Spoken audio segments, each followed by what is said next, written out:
Gandhi Irwin समझौता 5 मार्च 1931 को संपन्न हुआ। तेज बहादुर सप्रू एवं एम जयकरे की अध्यक्ष मध्यस्थता से गांधी इरविन समझौता संपन्न हुआ। इसे दिल्ली समझौता भी कहा जाता है। इसमें कुछ शर्तें रखी गई थी, जिसमें पहली शर्त थी सभी राजनीतिक बंदियों को रिहा करने की। दूसरी शर्त थी भारतीयों को नमक बनाने का अधिकार देने की। तीसरी शर्त थी विदेशी वस्त्रों को शांतिपूर्ण विरोध करने के लिए अनुमति। और चौथी सविज्ञ अवज्ञ आंदोलन को स्थगित करने की। पांचवी शर्त यानी सेकंड गोलमेज सम्मेलन में कांग्रेस द्वारा भाग लेने जैसी शर्तें निर्धारित की गई। तो एक तो गांधी इरविन समझौता कब हुआ? 5 मार्च 1931 हुआ। और किन की मध्यस्थता से हुआ? तेज बहादुर सप्रू और एम जयकरे की मध्यस्थता से हुआ।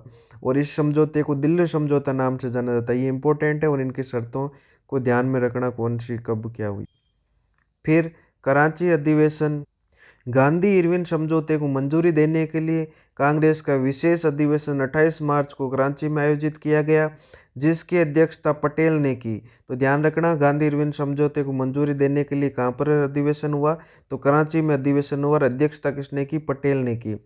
इसमें गांधी इरविन समझौते को स्वीकृति दी गई और साथ में ही सेकंड गोलमेज सम्मेलन में भाग लेने के लिए एकमात्र कांग्रेस के प्रतिनिधि गांधी जी को बनाया गया। इसी अधिवेशन में मूल अधिकार और कल्याणकारी राज्य की स्थापना करने हेतु नीति निर्देशक तत्व को प्रस्ताव पास किया गया। तो यहाँ पर इंपॉर्टेंट क्वेश्चन बनता है कि जो मूल अधिकार और नीति निर्देश तत्व का प्रस्ताव किस अधिवेशन में पास हुआ? तो कराची अधिवेशन में पास हुआ ये। फिर हम भारत में क्रांतिकारियों का योगदान के बारे में चर्चा करेंगे कि भारत के जो केरल में क्रांतिकारी थे, इनने पहले तो गांधी जी के असहयोग आंदोलन में पूर्ण विश्वास था, लेकिन आंदोलन वापस लिए जाने के कारण निराशा का माहौल बना और भारतीय युवा वर्ग क्रांतिकारी गतिविधियों की ओर बढ़ा। सचिंद्र सान्याल की पुस्तक बंदी जीवन क्रांतिकारी गतिविधियों के लिए आदर्श बनी। तो यहाँ पर सत्येंद्र सान्याल की जो पुस्तक है बंदी जीवन, इसको ध्यान में रखना है। ये क्रांतिकारियों के लिए क्या बनी? आदर्श बनी। तो इस पुस्तक को ध्यान रखना, कौन सी? तो बंदी जीवन। फिर एचआरए की स्थापना। एचआरए की स्थापना कब हुई? अक्टूबर 1924 में। कहाँ पर हुई? कानपुर में। किसके द्वारा? इसका नेतृत्व कौन कर रहे थे? राम प्रसाद बिस्मिल्ला के नेतृत्व में एचआरए की फुल फॉर्म होती है हिंदुस्तान रिपब्लिक एसोसिएशन की स्थापना हुई, जिसके संस्थापक सदस्य कौन थे? तो चंद्रशेखर आज़ाद संस्थापक सदस्य थे और सचिंद्र सान्याल। इन दो को ध्यान रखना है। और इसका मुख्य उद्देश्य क्या था? संगठित क्रांति को द्वारा भारत की स्वतंत्रता एवं भारत को गणतंत्र बनाना। तो इसका उद्देश्य क्या रहा? संगठित क्रांति के द्वारा भारत को स्वतंत्र और भारत को गणतंत्र बनाना। संगठित क्रांति के लिए धन चाहिए था। इस हेतु उत्तर प्रदेश के सहारनपुर से लखनऊ जाती हुई ट्रेन को काकोरी नामक स्थान पर 9 अगस्त 1925 को लूटा गया। यह डेट ध्यान रखना कि कब लूटा गया? तो 9 अगस्त 1925 को लूटा गया। इस काकोरी कांड कहा गया और एचआरए के 30 नेता में से 29 नेता की गिरफ्तारी हो गई। आज़ाद को छोड़ दिया जाए तो सभी 29 नेता को गिरफ्तार कर लिया गया। 19 दिसंबर 1927 को इनको चारों को फांसी दी जाने की डेट घोषित की गई, लेकिन 17 दिसंबर 1927 यानी 2 दिन पहले ही अशफाक उल्ला खां को फांसी दे दी गई। फिर 2 दिन बाद में राम प्रसाद बिस्मिल, रोशन सिंह, राजेंद्र लोहेड़िया को 19 दिसंबर 1927 को फांसी दी गई और शेष को आजीवन कारावास दिया गया। इस प्रकार फिर एचएसआरए की स्थापना की गई। चंद्रशेखर की सलाह पर भगत सिंह, छबिलदास एवं यशपाल ने नौजवान भारत सभा का गठन 1926 में किया था एवं पंजाब में क्रांतिकारियों को संगठित किया। सितंबर 1928 फिरोज शाह कोटला मैदान, जिसका नाम अभी वर्तमान में अरुण जेटली मैदान रखा गया है, के खंडर में चंद्रशेखर आज़ाद के नेतृत्व में Hindustan socialist Republic army and association की स्थापना भारत में समाजवादी गणतंत्र की स्थापना है की। इसके संस्थापक सदस्य भगत सिंह, राजगुरु, वेंकटेश्वर दत्त व शिव शर्मा थे। यह संस्था अपने उद्देश्य में सफल हो पाती इससे पहले ही लालाजी पर लाठीचार्ज की घटना घटित हुई और इसका बदला लेते हुए सभी एसएसआर के सदस्य मृत्युदंड या आजीवन कारावास के शिकार बन गए। फिर यहाँ पर हमने चंद्रशेखर आज़ाद की बात की, तो चंद्रशेखर आज़ाद के व्यक्तित्व के बारे में पढ़ेंगे। इनका जन्म 23 जुलाई 1906 को मध्य प्रदेश के झाबुआ के भावरा के गांव में हुआ। पंडित सीताराम तिवारी एवं जगरानी देवी के यहाँ हुआ था। 1921 में अपने पिता की इच्छानुसार संस्कृत का ज्ञान प्राप्त करने हेतु वाराणसी आए और गांधी जी के असहयोग आंदोलन से जुड़े कॉलेज के गेट पर धरना दिया इन्होंने। गिरफ्तारी के बाद जब जज ने इनका नाम पता पूछा तो इन्होंने अपना नाम आज़ाद, पिता का नाम स्वतंत्रता और पता जेल बताया। 15 कोड़े की सजा में दी गई इनको। तब इन्होंने भारत माता की जय के नारे लगाए। एचआरए की स्थापना, काकोरी कांड में इनका योगदान दिया इन्होंने। एकमात्र सदस्य बने जिनके अनुभव पर एचएसआरए की स्थापना की गई। 17 दिसंबर 1928 को सैंडर्स के हत्या के समय ये डीएवी कॉलेज की दीवार पर बैठकर भगत सिंह और राजगुरु को सहायता प्रदान की।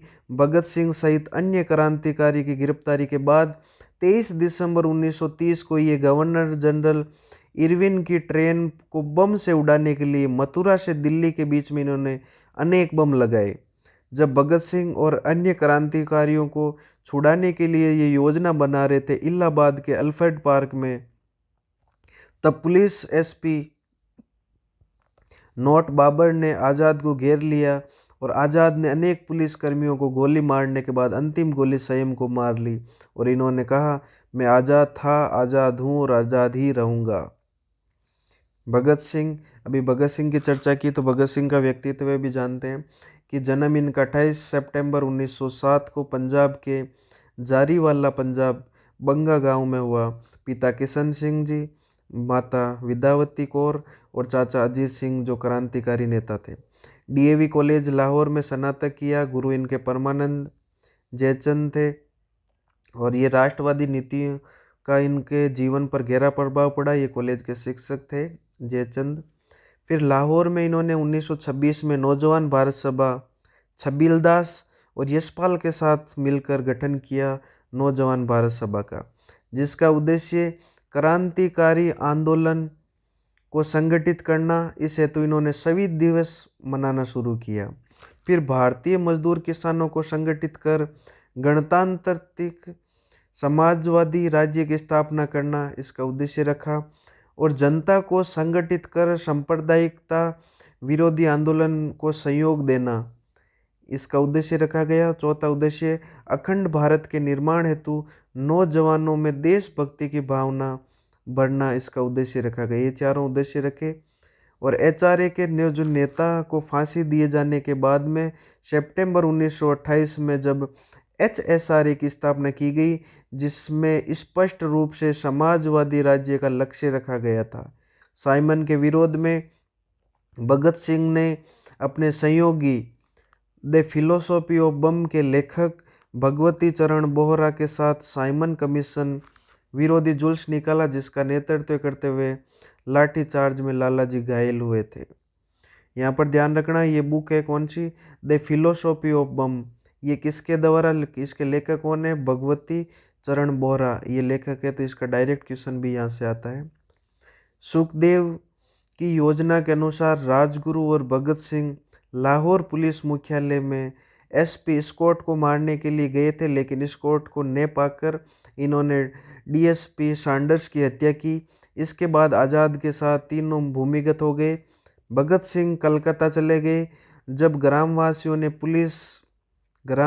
पुलिस के अत्याचार के बाद में भगत सिंह को कोसना शुरू किया, तब बेटुंग सरदत्त के साथ 8 अप्रैल 1929 को गवर्नर जनरल की केंद्रीय असेंबली में उस समय बम फेंका जब पब्लिक सेफ्टी बिल एवं ट्रेड बिल पर बहस चल रही थी। तो जब ये ऐसा पूछ सकता है कि जब इन्होंने बम फेंका तो किस बिल पर चर्चा हो रही थी, तो इन बिल को भी ध्यान रखना। इसके बारे में उन्होंने पर्चे बांटे, जिसका शीर्ष था बेरे कानों तक अपनी आवाज़ पहुंचाने के लिए बम का प्रयोग किया है और गिरफ्तारी दी। इन्होंने बम वहां फेंका जहां पर असेंबली खाली थी, किसी को नुकसान पहुंचाना इनका टारगेट नहीं था। फिर लाहौर षड्यंत्र केस, भगत सिंह, सुखदेव और राजगुरु को गिरफ्तार कर 10 जून 1929 से लाहौर षड्यंत्र केस की सुनवाई शुरू हुई और भगत सिंह को मियांवाली जेल जो लाहौर में है वहाँ पर रखा गया। तो ध्यान रखना, भगत सिंह को कहाँ रखा गया? मियांवाली जेल लाहौर में रखा गया। और 14 जून 1929 को जेल में भगत सिंह के आह्वान पर जेल के कैदियों ने 64 दिन लंबी भूख हड़ताल की, जिसमें कैदी यतीन्द्र दास यानी जतिन दास की मृत्यु हो गई 64वें दिन। 7 अक्टूबर 1930 अंग्रेजी ट्रिब्यूनल ने एक तरफा फैसला करते हुए भगत सिंह, सुखदेव, राजगुरु को फांसी की सजा सुनाई। 23 मार्च 1931 लाहौर में तीनों की फांसी के समय 5 लाख से अधिक भीड़ थी। तीनों देशभक्तों द्वारा खुशी से फांसी के समय गीत गाया गया, मेरा रंग दे बसंती चोला। साथ ही इंकलाब जिंदाबाद के नारे जनता के द्वारा गगनभेदी लगाए गए। अब हम यहाँ पर सुखदेव को भी देखते हैं, सुखदेव के बारे में जीवनी। 15 मई 1907 को लुधियाना पंजाब में इनका जन्म हुआ। रामलाल थोपर पिता का नाम, माता का नाम रल्ली देवी के यहाँ हुआ। बचपन में भगत सिंह के साथी सुखदेव कॉलेज शिक्षा से लेकर मृत्यु तक भगत सिंह के साथ रहे। इन्हें क्रांतिकारियों का योजनाकार कहा जाता है। तो इम्पोर्टेंट क्वेश्चन बनता है, क्रांतिकारियों का योजनाकार कौन? तो सुखदेव। कौन? सुखदेव। क्योंकि इनका विश्वास था कि संगठित क्रांतिवाद से देश को आज़ादी संभव है। नौजवान भारत सभा HSRA की स्थापना की योजना सुखदेव की ही थी। इन्हें HSRA का पंजाब इकाई का प्रमुख बनाया गया। लालाजी पर लाठीचार्ज के बाद इन्हीं की योजना के अनुसार आज़ाद, भगत सिंह, राजगुरु ने सांडर्स हत्या का कार्य किया। सुखदेव ने सहारनपुर लाहौर में बम निर्माण की फैक्ट्री किशोरी दास के सहयोग से लगाई। तो यहाँ पर ध्यान रखना, फैक्ट्री कहाँ लगाई? लाहौर में भी सहारनपुर। और किसके सहयोग से? तो किशोरी दास के सहयोग से।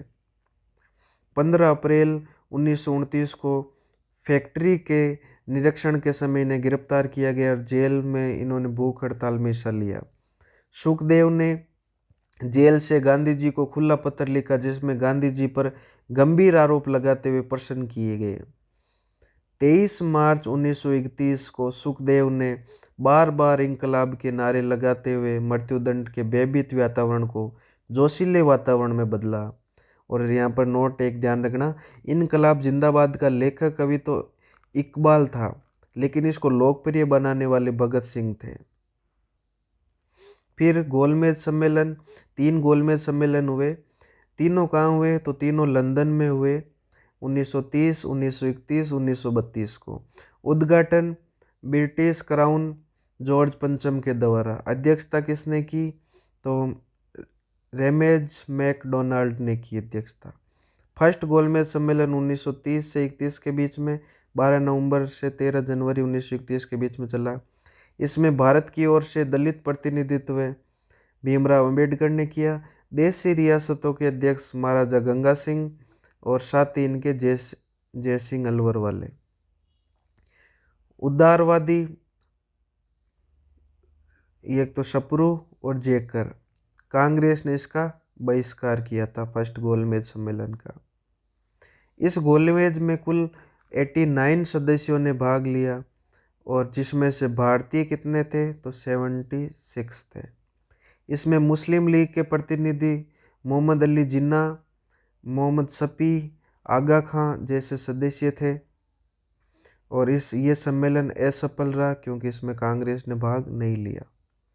फिर सेकंड गोलमेज सम्मेलन 1931 में हुआ। इसमें कांग्रेस के प्रतिनिधि थे, गांधी जी थे एकमात्र कांग्रेसी प्रतिनिधि। अंबेडकर, जिन्ना, सुप्रू, जेकरे, सैफी, गंगा सिंह ये भी शामिल हुए। भारतीय महिलाओं की तरफ से सरोजनी नायडू एवं व्यक्तिगत खर्च पर मदन मोहन मालवीय ने भाग लिया। इस सम्मेलन में भारतीयों में आपसी मतभेद के कारण असफल हुआ और इसमें कुल सदस्य अब की बार 111 थे, भारतीय 90 थे। सेकंड गोलमेज में भाग लेते हुए गांधी जी बम्बई से SS राजपूत। तो ये जहाज का नाम याद रखना कौन सा था, SS राजपूत। जहाज में बैठकर लंदन पहुंचे। सर जेम्स प्लेस की सीढ़ियां चढ़ते हुए, जो सेंट जेम्स प्लेस की जब ये सीढ़ियां चढ़ रहे थे तो इन्होंने पत्रकार जहाँ वहाँ पर फ्रैंक मोरिस उपस्थित थे, इन्होंने इनको अर्धनग्न फकीर कहा। तो डायरेक्ट क्वेश्चन बनता है कि अर्धनग्न फकीर किसने कहा, तो फ्रैंक मोरिस ने कहा। वहीं विपक्ष के नेता चर्चिल थे, चर्चिल ने इनको देशद्रोही फकीर कहा। इन्होंने, किसने देशद्रोही फकीर कहा, चर्चिल ने। फर्स्ट गोलमेज सम्मेलन के समय भारत के गवर्नर इरविन थे। सेकंड और थर्ड तीसरे गोलमेज सम्मेलन के समय गवर्नर जनरल वेलिंगटन थे। फिर थर्ड गोलमेज सम्मेलन 1932 में हुआ। कुल 46 प्रतिनिधि भारत की ओर से, दलित प्रतिनिधि अंबेडकर, कांग्रेस को छोड़कर उदारवादी लीग के नेताओं ने भाग लिया। कांग्रेस ने इसका बहिष्कार किया। फिर सविनय अवज्ञा आंदोलन सेकंड, ये कब शुरू हुआ, 1 जनवरी 1932 से अक्टूबर 1933 तक चलने वाला। इस आंदोलन में गवर्नर जनरल लॉर्ड वेलिंगटन ने कांग्रेस के प्रतिबंधित करते हुए सभी नेताओं को गिरफ्तार करवाया और गांधी जी को गिरफ्तार कर पूना की यरवदा जेल में रखा। तो यहाँ पर ध्यान रखना, जो ये सेकंड सविनय अवज्ञा आंदोलन था, इसमें गांधी जी को गिरफ्तार करके कहाँ रखा गया, तो पूना की यरवदा जेल में रखा गया। ये आंदोलन अधिक सफल नहीं हुआ। बिहार और मध्य प्रांत में किसानों ने भू राजस्व नहीं देने हेतु सफल आंदोलन चलाए इस टाइम। फिर सांप्रदायिक चार्ट, तो सांप्रदायिक चार्ट 16 अगस्त 1932 को आया। इसमें मुस्लिम, सिख, ईसाई और आंग्लो भारतीयों के साथ महिलाओं और दलितों को प्रत्यक्ष से सांप्रदायिक सीटों में विभाजित किया। इस निर्णय का कांग्रेस के सभी नेताओं ने विरोध किया। गांधी जी ने, इसके कारण भारत में तनाव उत्पन्न होगा, अनेक टुकड़ों में बंट जाएगा, गांधी जी ने कहा। तो यहाँ पर ध्यान रखना, सांप्रदायिक पंचायत क्या था, इसमें सांप्रदायिकता के आधार पर आरक्षण दिया गया। यानी कि जिस सीट पर जिस कैंडिडेट, यानी मुस्लिम है कैंडिडेट तो वोट डालेंगे मुस्लिम ही, सिख कैंडिडेट खड़ा हुआ है तो सिख कैंडिडेट ही वोट डालेंगे, ईसाई खड़ा है तो ईसाई ही वोट करेंगे। इस प्रकार ये सांप्रदायिक पंचायत लाया गया, जिसमें गांधी जी का कहना था, यानी कि ये केवल भारत के टुकड़े करने की अंग्रेजों की नीति थी। फिर पूना पैक्ट, पूना समझौता। 20 सितंबर 1932 को गांधी जी सांप्रदायिक पंचायत के विरुद्ध में आमरण अनशन पर बैठते हैं और 26 सितंबर 1932 को मदन मोहन मालवीय, सी राजगोपालाचारी और डॉक्टर राजेंद्र प्रसाद की मध्यस्थता से गांधी जी और अंबेडकर के मध्य समझौता हुआ, जिसे पूना पैक्ट कहा जाता है। तो डायरेक्ट ध्यान रखना, ये पूना पैक्ट किन के मध्य हुआ, गांधी जी और अंबेडकर के मध्य हुआ। और किन की मध्यस्थता से हुआ, तो मदन मोहन मालवीय, श्री राजगोपालाचारी और डॉक्टर राजेंद्र प्रसाद की मध्यस्थता से हुआ। इसमें दलितों को 71% सीटों के स्थान पर 148 सीटें सामान्य सीटों में आरक्षण के आधार दिया गया। यानी कि जो पृथक निर्वाचन की बात थी, गांधी जी ने समझौता करके इन्होंने कहा आपको 71 नहीं, हम 148 सामान्य सीटों पर आरक्षण देंगे। लेकिन पृथक जो निर्वाचन वाली बात है ये गलत है। फिर गांधी जी के हरिजन उत्थान कार्य, गांधी जी जब यरवदा जेल में रहते हुए इन्होंने दलितों के उत्थान के कार्य किए और अस्पृश्यता को समाप्त करने में रुचि ली। 1932 में हरिजन सेवक संघ की स्थापना की। तो ध्यान रखना, हरिजन सेवक संघ की स्थापना कब की, 1932 में। साथ ही अस्पृश्यता विरोधी लीग की स्थापना की। जनवरी 1933 से हरिजन नामक समाचार पत्र का प्रकाशन शुरू किया और दलितों को हरिजन नाम दिया। तो ध्यान रखना, हरिजन नामक ये जो समाचार पत्र है ये किनका है, ये गांधी जी का है। 8 मई 1933 से अस्पृश्यता समाप्त करने के लिए गांधी जी ने 21 दिन लंबा उपवास रखा, जिसमें उनका स्वास्थ्य बिगड़ गया। अंग्रेजों ने इन्हें जेल से रिहा कर दिया। 1 अगस्त 1933 को गांधी जी ने व्यक्तिगत सविनय अवज्ञा आंदोलन शुरू किया। 1933 में ही सुभाष और विठल भाई पटेल ने गांधी जी को असफल राजनेता घोषित किया। अंबेडकर ने कहा, गांधी जी धूल उड़ाते हैं, स्तर नहीं उठाते हैं। निराश गांधी जी ने अक्टूबर 1934 में सक्रिय राजनीति से संन्यास ले लिया। फिर उस टाइम 1935 का अधिनियम 2 अगस्त 1935 को पारित किया गया और ये अंग्रेज सरकार द्वारा बनाया गया भारतीय शासन का अंतिम दस्तावेज एवं सबसे बड़ा अधिनियम था। इसमें भारत से संबंधित 321 अनुच्छेद और 19 परिशिष्टियाँ थी। भारत को अधिराज्य यानी डोमिनियन स्टेट बनाया जाना था, जिसमें सभी प्रांतों का विलय अनिवार्य रूप से किया जाना था, परंतु देशी रियासतों का विलय ऐच्छिक था। इसी कारण ये नियम लागू नहीं हुआ। प्रांतों में पूर्ण उत्तरदायी शासन की स्थापना की गई, परंतु गवर्नर को वीटो का अधिकार दिया गया।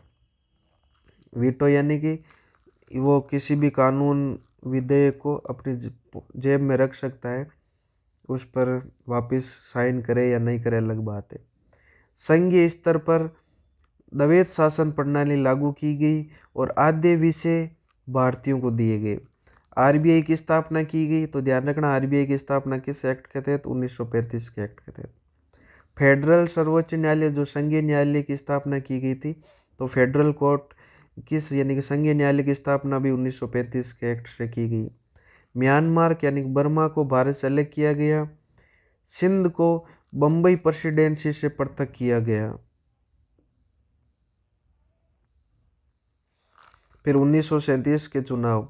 1935 के अधिनियम के अनुसार चुनाव में भाग लेकर कांग्रेस ने 11 प्रांतों में से 5 में पूर्ण बहुमत प्राप्त किया। बम्बई, असम, उत्तरी पश्चिमी सीमा प्रांत में दूसरे दलों के सहयोग से सरकार बनाई। इस तरह इन्होंने 8 प्रांतों में कांग्रेस की सरकार बनी। पंजाब में यूनिस्टो एवं मुस्लिम लीग ने सरकार बनाई। बंगाल में सरकार बनाने के लिए मोहम्मद अली जिन्ना जवाहरलाल नेहरू से कांग्रेस का समर्थन मांगा, लेकिन नेहरू ने मना कर दिया। इसके बाद मोहम्मद अली जिन्ना पृथक मुस्लिम राष्ट्र के चिंतन को प्रेरित हुए और जब अंग्रेजों ने बिना भारतीयों की अनुमति भारत को दूसरे विश्व युद्ध में शामिल किया और कहा कि भारत का जर्मनी से युद्ध चल रहा है, तो भारतीयों ने इसका विरोध करते हुए कांग्रेसी